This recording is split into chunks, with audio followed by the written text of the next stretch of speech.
টেস্টে ড্র, ওয়ানডেতে হার, সেই সব কিছুর বদলা নিতে এবার ভিন্ন পরিকল্পনা সাজাচ্ছে টিম টাইগার্স। সংক্ষিপ্ত ফরম্যাটে ওয়েস্ট ইন্ডিজকে কঠোর জবাব দিতে বদ্ধপরিকর টাইগার ক্রিকেটাররা।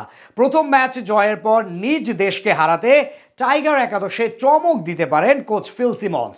সাথে নতুন উদ্যমে মাঠে নামবে টাইগার বাহিনী। সব মিলিয়ে সিরিজ জয়ের মিশনের আগে কি পরিকল্পনা সাজাচ্ছে বাংলাদেশ, বিস্তারিত জানবো রিপোর্টে। টেস্ট সিরিজের প্রথম ম্যাচটা ছিল একপেশে, কোনো প্রতিরোধী গড়তে পারেনি বাংলাদেশ। তবে দ্বিতীয় ম্যাচেই ঘুরে দাঁড়িয়েছিল মিরাজরা। 15 বছর পর ক্যারিবীয় দ্বীপপুঞ্জে সাদা পোশাকের ম্যাচ জিতে টাইগাররা।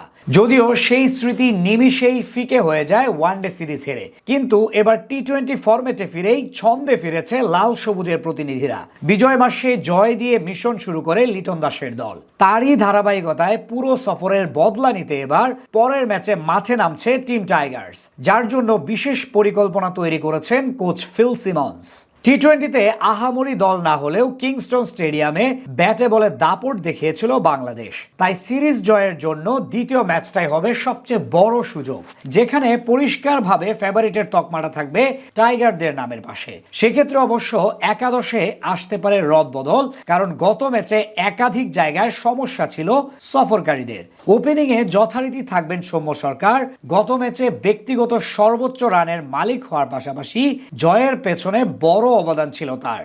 সৌম্যর সাথে ইনিংস শুরু করার আরও একটা সুযোগ পেতে পারেন বাঁহাতি তানজিদ তামিম। প্রথম ম্যাচে ব্যর্থ হলেও এই ম্যাচে তার উপর শেষবারের মতো আস্থা রাখতে পারে টিম ম্যানেজমেন্ট। 3 নম্বর পজিশনে ফর্মহীনতায় ভুগলেও যথারীতি ক্যাপ্টেন লিটন দাসকেই দেখা যাবে। তবে 4 নম্বর পজিশনটা নিয়েই বাজি ধরতে পারেন ফিল সিমন্স।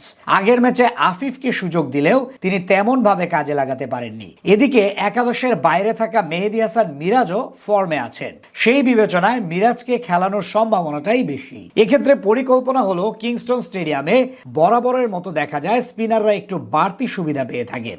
সেটাই কাজে লাগানোর জন্য শেখ মাহাদি ও রিশাদের সঙ্গে মিরাজকেও দেখা যেতে পারে। ফিনিশিং রোলে থাকতে পারেন জাকের আলী অনিক ও শামীম হোসেন পাটোয়ারি। প্রথম ম্যাচে দুজনই ব্যাট হাতে কার্যকরী ভূমিকা রেখেছিলেন দলের জন্য। বিশেষ করে শেষ দিকে শামীম পাটোয়ারির 3 ছক্কা ও 1 চারের সাহায্যে মাত্র 13 বলে 27 রানের ক্যামিও ইনিংসের জন্যই 150 কাছাকাছি পুঁজি পেয়েছিল বাংলাদেশ।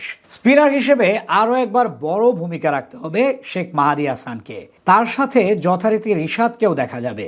এছাড়া পেস ইউনিটে থাকবেন তাসকিন আহমেদ, হাসান মাহমুদ ও তানজিম হাসান সাকিব। তানজিম শেষ ম্যাচে কিছুটা খরুচে থাকলেও বাকি দুইজন ছিলেন অসাধারণ।